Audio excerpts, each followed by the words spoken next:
Liberia, the unsuccessful return of African descendants. Earlier in the 19th century, some African Americans decided to return to Africa and founded their Liberia. That experience, which should have been a reunion between separated peoples, went very wrong for the natives.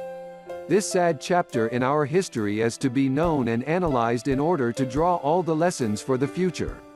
At the turn of the 19th century, by force, the enslaved Africans gained more and more freedom in the U.S.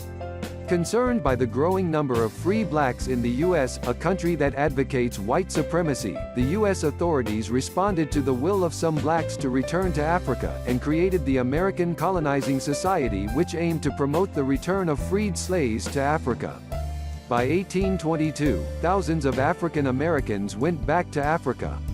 But the improvement of the living conditions of blacks in the U.S. and the abolition of slavery encouraged many of them to stay. There was still 12,000 of them who reached that land in West Africa that represents liberty and was therefore called Liberia. In 1847, the so-called Americo-Liberians declared their independence from the U.S. authorities and founded the Republic of Liberia.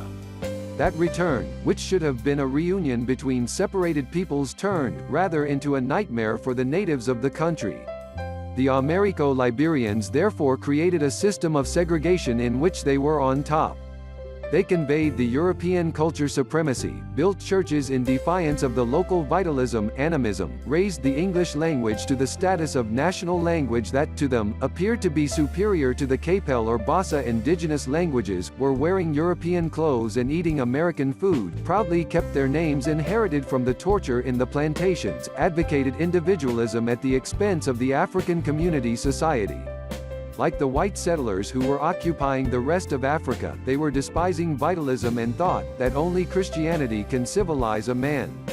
They founded institutions modeled on the American ones, with a president supported by a Senate and a House of Representatives. The Liberian flag is copied from the one of the USA.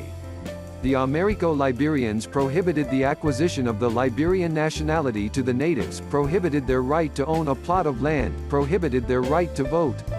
Relations with Western governments were tight, and those ones made the country their playground. The Americo-Liberians, yet freed slaves or descendants of slaves, even enslaved the natives for the needs of the local Western industries. Facing that outrageous discrimination, the natives fought repeatedly. The U.S. intervened to rescue the Americo-Liberian dictatorship in order to subdue the insurgents. Firestone, an American company operating in the exploitation of rubber, took advantage of the huge rubber production in the country to become a real master of Liberia, just like the French group Areva in Niger today. The 5% of Americo-Liberians enriched themselves in the middle of an ocean of poor natives. It is when President Tolbert planned to increase the price of rice that natives stood up for the umpteenth time and put an end to 133 years of segregation.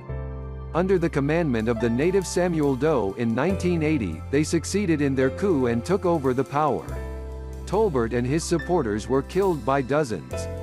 The country then sank into chronic instability and civil war.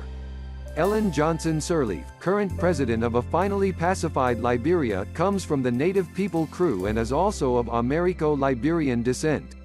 Liberia still has that flag copied from the USA's, and English is still the official language.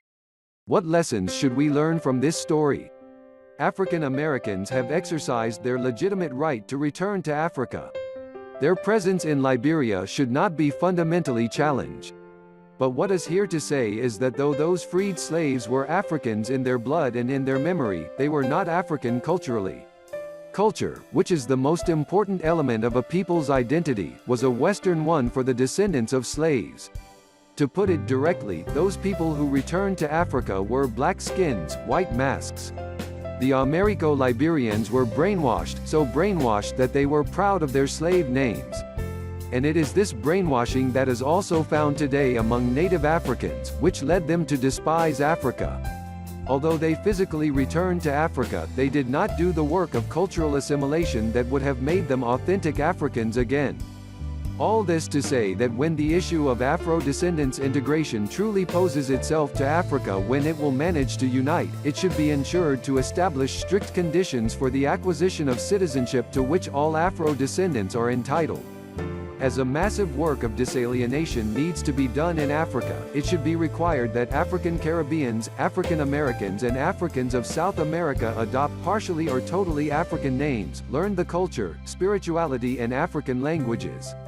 Each one of them will surely come with his cultural specificity, as long as it does not undermine the foundations of the black identity. If it is done like this, then Africa will never experience again, in its space, a similar terror to that of the Americo-Liberians.